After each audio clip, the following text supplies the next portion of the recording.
Bonjour à tous, bienvenue dans un nouveau JT des Voironnais. Faites vos valises, le Festival des cultures du monde vous emmène en voyage. La 35e édition se tiendra à Voiron du 29 juin au 5 juillet. On en parle dans quelques minutes avec vous, Nicolas Charletti, bonjour. Bonjour. Et vous êtes le directeur de cette manifestation. Mais avant de nous retrouver, le sommaire et l'actualité de la semaine. À Voiron, on fait les cuivres tous les jours ou presque pour le Fanfares Day dimanche au Jardin de Ville. Le Jules Ferry Brass Band avait convié plusieurs autres formations pour les soutenir dans leurs projets. Retour sur le Grand Prix cycliste de la ville de Voiron, organisé il y a peu par l'Union cycliste voironnaise. C'est un local, le jeune Gustave Arnaud, qui a remporté cette épreuve dans les rues de la ville. Et puis dans l'agenda, on ira faire un tour à la piscine des Dauphins pour se rafraîchir, goûter le lait des vaches de la ferme de l'Aune et écouter un peu de musique classique au prieuré de Chirins.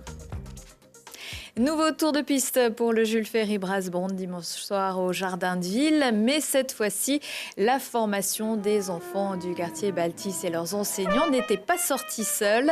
Pour les soutenir dans leur projet de partir au printemps prochain découvrir le berceau du jazz, la Nouvelle-Orléans, le JFBB avait invité plusieurs autres fanfares à se produire à ses côtés. Captunola, Enio Brass, Facila, Sonambule, les percussions urbaines et l'Union musicale de Voiron pour le plus grand bonheur des spectateurs. Là parce que j'ai dit tiens, il y a des jeunes qui viennent faire un peu de la musique. Alors c'est intéressant parce que moi j'aime bien aller voir de temps en temps des spectacles de musique. Alors ma femme est par là aussi, alors voilà. C'est vrai qu'on voit pas beaucoup d'événements en fait comme ça, c'est très agréable. Et au moins ça apporte beaucoup de monde et de la vie. Il y a beaucoup de musique, beaucoup de belle ambiance. Les gens sont contents, les enfants ils jouent. C'est parfait. C'est vrai que c'est pas une musique qu'on a l'habitude d'entendre, mais c'est super festif, ça donne envie de danser et du coup c'est super. Écoutez, regardez, c'est magnifique, c'est super. Les gens ils sont à fond avec la musique et c'est merveilleux. Le Jules Ferry Brass Band participera à une parade dans les rues de Vienne le dimanche 1er juillet à 19h dans le cadre du festival Jazz à Vienne. Vous pouvez encore les aider financièrement sur la plateforme participative common.com. Il reste encore 80 jours pour obtenir les 2500 € manquants. Mieux qu'à la télé, il y avait du monde au balcon il y a quelques jours pour suivre le Grand Prix cycliste de la ville de Voiron. Fini les échappées dans la campagne voironnaise puisque c'est sur un circuit préparé en centre-ville que les coureurs se sont affrontés pour des boucles d'1,4 km. Un avantage pour le vainqueur voironnais pure souche. Voyez le reportage d'Hugo Marseille. Et on salue le sprint maintenant du peloton. Une dernière ligne droite à fond et la victoire pour Gustave Arnaud. Et ce sera une victoire peut-être voironnaise. Attention, voici mesdames, messieurs, victoire. Le Voironnais de 19 ans s'est imposé dans sa ville avec beaucoup de maîtrise. Il a pourtant dû batailler. Jusqu'à la mi-course, le peloton est resté groupé. La bonne échappée s'est alors formée, sans Arnaud. Lancé seul à la poursuite du groupe, il est revenu au prix d'un bel effort. Gustave Arnaud fait l'effort pour rentrer.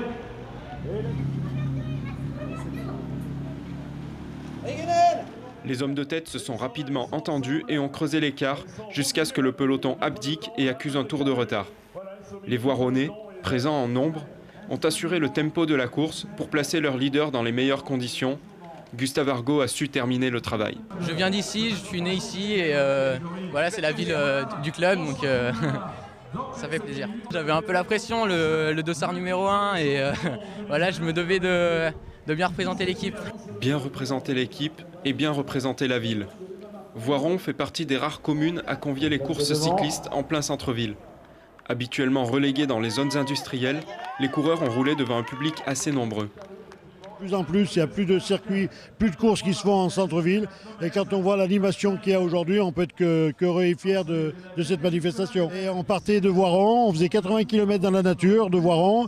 Et quand on arrivait à un endroit, c'était au-dessus de Merla ou un truc comme ça, il n'y avait personne qui nous voyait arriver. Donc je me suis dit, c'est pas une animation ça. Il faut absolument qu'on revienne sur le centre où on voit les gens. Gustave Arnaud a également profité de sa victoire pour revêtir le maillot jaune et bleu de champion d'Isère. Et en 2017, le Grand Prix n'avait pas pu avoir lieu en raison du calendrier des élections présidentielles et législatives. Félicitations à Anouk Jobert, la grimpeuse membre du pôle olympique d'escalade de Voiron vient de remporter le titre de championne du monde d'escalade universitaire catégorie vitesse. C'était à Bratislava en Slovaquie. L'étudiante de l'université Grenoble-Alpes avait terminé 2e des qualifications, mais s'est surpassée pour gravir le mur en 9 secondes 28 centièmes.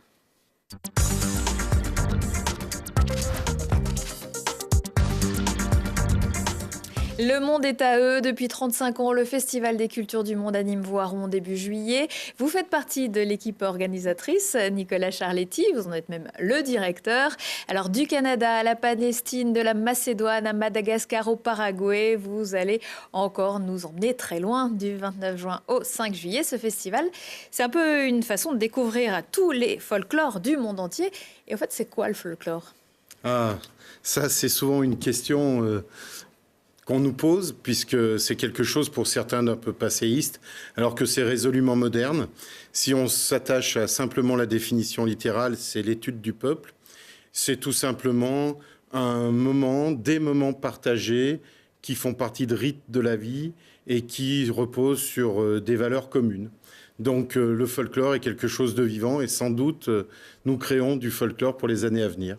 Alors du folklore pour les années à venir qui va se créer pendant l'inauguration vendredi, puisque vous faites même appel. Alors, il y a beaucoup de musique, de danse, et il y aura même du graphe. Il y aura du graphe. Nous avons commencé depuis une semaine avec des rendez-vous réguliers, puisque c'est une façon de s'exprimer qui est populaire par définition, qui n'est pas quelque chose d'académique forcément, même si au fil du temps, il y a des règles qui s'instaurent. Et nous avons trouvé que c'était un beau clin d'œil de mettre du street art dans le Festival des cultures du monde. Et vous aurez la présence du graffeur bien connu, Snake. Snake, le jour de la cérémonie d'ouverture, voilà, vendredi 29 juin. Qui créera une œuvre en direct. Alors, on va détailler un petit peu les pays qui seront présents pour qu'il n'y ait pas de jaloux. On va commencer par ordre alphabétique. Moi, je commence toujours par ordre alphabétique avec mon nom de famille. Je sais que ça marche à tous les coups.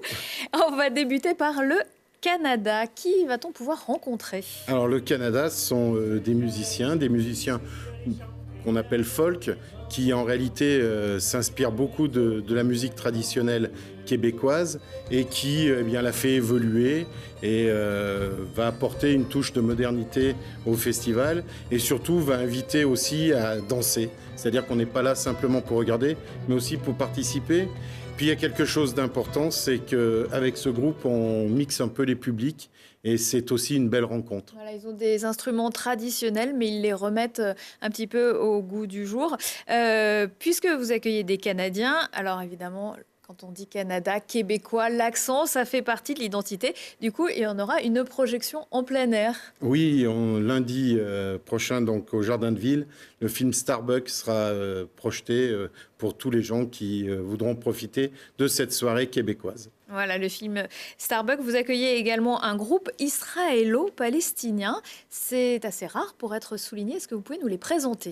Oui, c'est un groupe qui nous vient d'Haïfa. Il faut savoir qu'Haïfa est une ville très particulière puisqu'il y a très peu, d'affrontements entre les deux nationalités, puisqu'on peut parler quand même de nationalité. Et il y a 2 ans, lors d'un voyage pour la Fédération mondiale de folklore à Haïfa, j'ai rencontré Amen Kassem qui s'occupe de cette fédération palestinienne.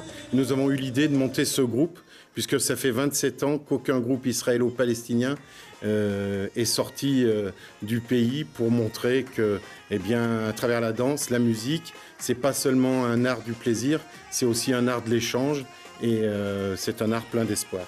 Ça a une signification particulière. Évidemment, c'est compliqué de les faire sortir du pays, de les faire venir en France. Aucune difficulté pour les faire venir en France. Je dirais même que nous n'avons eu aucune difficulté à constituer le groupe. Ça fait 2 ans qu'ils travaillent à leur venue pour que la qualité scénique soit au rendez-vous. Et c'est non seulement un message d'espoir pour eux, mais je crois aussi pour nous de voir que le champ des possibles est immense. Le champ des possibles et l'océan Indien est immense. Vous accueillerez également une troupe de Madagascar. Oui, alors ce groupe de Madagascar, Benjagassi, est une troupe qui est déjà venue à Voiron. C'est sa 3e fois. On a toujours dans les 6 groupes un rendez-vous un peu régulier. C'est une troupe qui est absolument extraordinaire et eux qui est très traditionnel dans les tableaux qu'ils représentent, mais avec des instruments de musique d'inspiration traditionnelle, puisque les instruments de musique sont modernisés. Et tout à l'heure, on parlait de fanfare, avec ce magnifique événement qui a eu lieu dans le Jardin de Ville. Eh bien, ils vont nous présenter une fanfare malgache, qui est aussi une vraie tradition pour réveiller les morts. Espérons que ça marche. Faudra agrandir le jardin. Direction l'Amérique du Sud aussi avec le Paraguay. Le Paraguay, c'est la première fois que nous allons accueillir un groupe du Paraguay avec, je dirais, tout le charme d'Amérique latine. Mais ça va bien au-delà, puisque le Paraguay, au niveau musical et danse, même s'il y a une inspiration hispanique, a su garder toute l'inspiration indienne. Et puis les Philippines seront également présents. Les Philippines, alors c'est un groupe qui nous vient d'une université, une troupe un peu d'excellence. C'est une troupe qui est remarquable et qui varie son spectacle tant dans la qualité des costumes que dans des pas qui sont extrêmement rapides. Alors, on n'a pas parlé de la Macédoine qui sera également présente.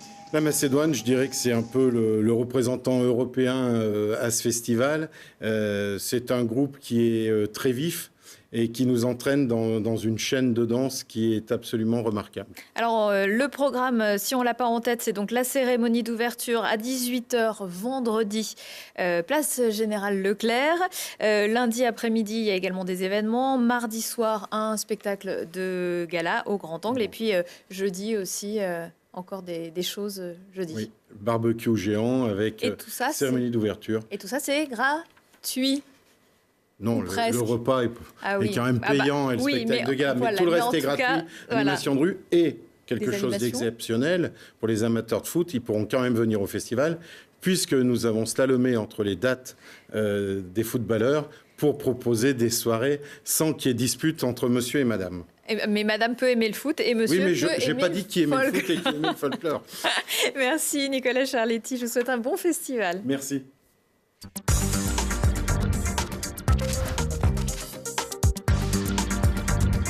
Plonger pour de bon, la ville propose plusieurs activités à la piscine municipale pour l'été. Aquafun, c'est le mercredi après-midi en période scolaire et du lundi au vendredi à compter du 9 juillet jusqu'au 24 août.